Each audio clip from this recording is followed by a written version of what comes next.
Thanks for joining me on episode 754 of the Inspired Stewardship Podcast.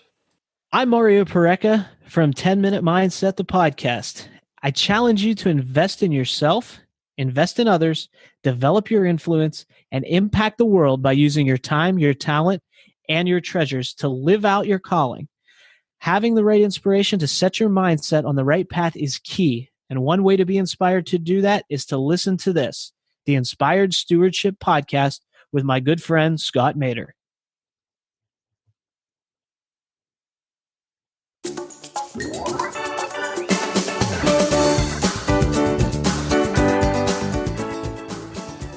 As well, oftentimes we get so focused on one thing or one passion that we forget our other strengths. We forget the other things that we enjoy doing and have time to do. As an example, the last couple of years, I've moved away from my regular reading habit. I haven't been doing as much of that. Welcome and thank you for joining us on the Inspired Stewardship Podcast. If you truly desire to become the person who God wants you to be, then you must learn to use your time, your talent, and your treasures for your true calling. In the Inspired Stewardship Podcast, you will learn to invest in yourself, invest in others, and develop your influence so that you can impact the world.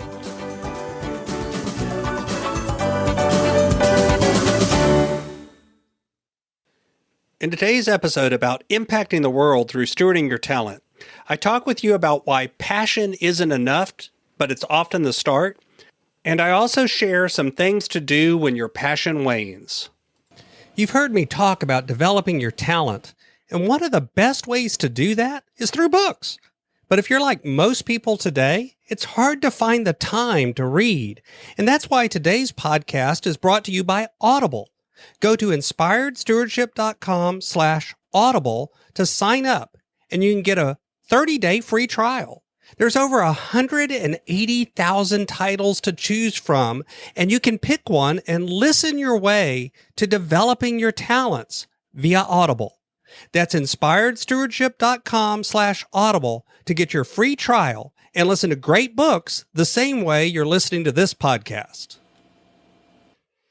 Find your passion. What's your passion? We all need a passion. You know, I've talked about this on the podcast, and it is actually good advice. It is something that's true. We do need to know what our passion is and be able to find it and be able to live it out. That is often where we start with living out our calling, is finding that place where we are passionate. Finding the things that we're interested in, finding the things that we really want to do, finding the things that we love that give us energy. You know, one of the first things that I always start with, whether it's working with a client, whether it's me myself, is I always try to start when I'm setting goals, when I'm looking at what I want to do the next year. I try to find first the why behind it. If I could do it, why should I do it? Why is the driving purpose behind it? This is part of identifying our passion. But you also want to look at things that interest you, things that are fun, things that you enjoy. And you want to get clear on what is it that you can add in these areas. What do you have to offer? What skills do you have? What knowledge do you have? What abilities do you have that you can offer to the world? What problems can you solve? And then you begin to create a plan and execute on that plan. These are all things you do after you find your passion. But what happens when passion isn't enough? What happens when it gets hard? What happens whenever you begin to stall out or maybe begin to find those places where it just doesn't feel like the passion burns as bright anymore, that you're loving it as much anymore?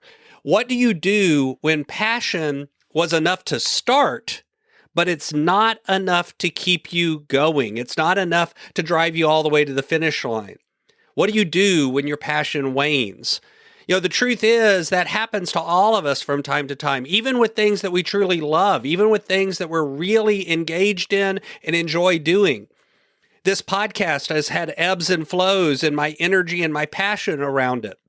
my business, everything has those sorts of ebbs and flows. And if you think about it, you've had them too. You've had projects that you've started that you've gotten passionate about and energized about and really ran out the gate going great guns. And then it came to a point where the passion wasn't enough to sustain you. It was enough to start, but it wasn't enough to finish.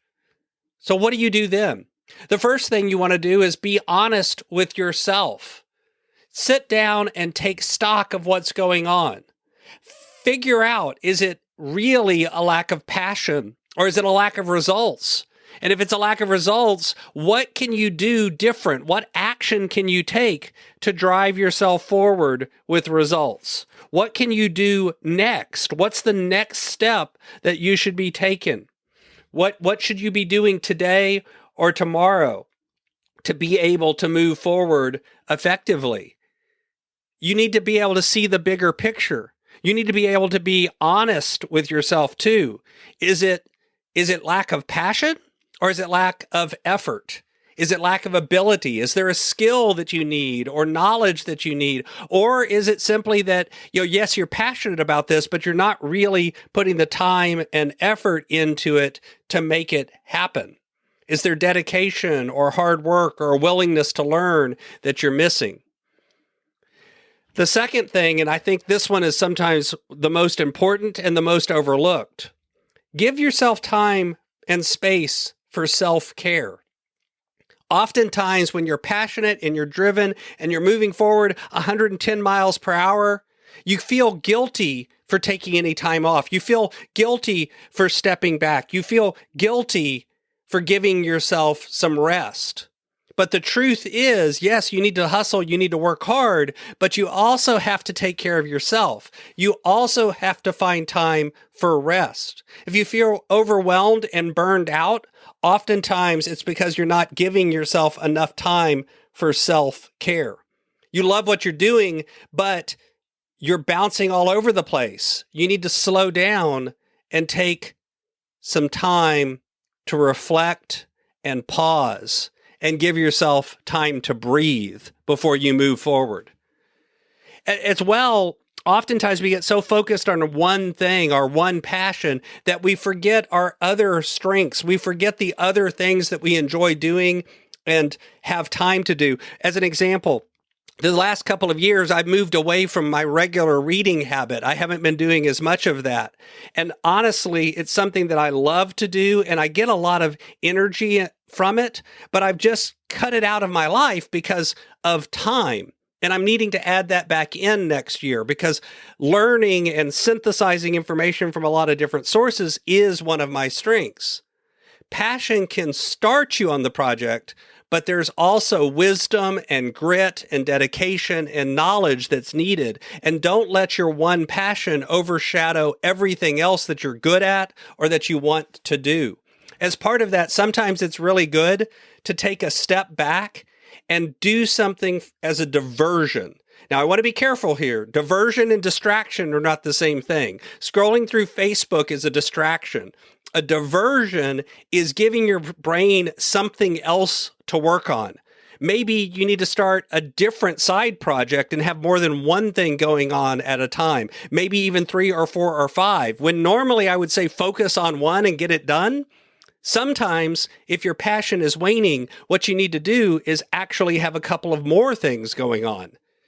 And then lastly, and this one is the most painful and the hardest to do, sometimes if your passion wanes, you need to recognize the fact that that's because you've moved on. You've got a different passion now, or the passion that you had for this thing doesn't exist anymore. And it's okay to say no to it and to move on to the next thing and find your new passion as well.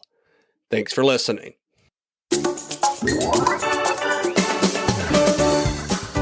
Thanks so much for listening to the Inspired Stewardship podcast. As a subscriber and listener, we challenge you to not just sit back and passively listen, but act on what you've heard and find a way to live your calling. If you like this episode on the stewardship of talent, you can go over to inspiredstewardship.com/talent and sign up for our 5-week series on the stewardship of talent. Or if you're in the U.S., you can text 44222 talent tips. That's talent tips to 44222 and get those tips. Until next time, invest your time, your talent, and your treasures. Develop your influence and impact the world.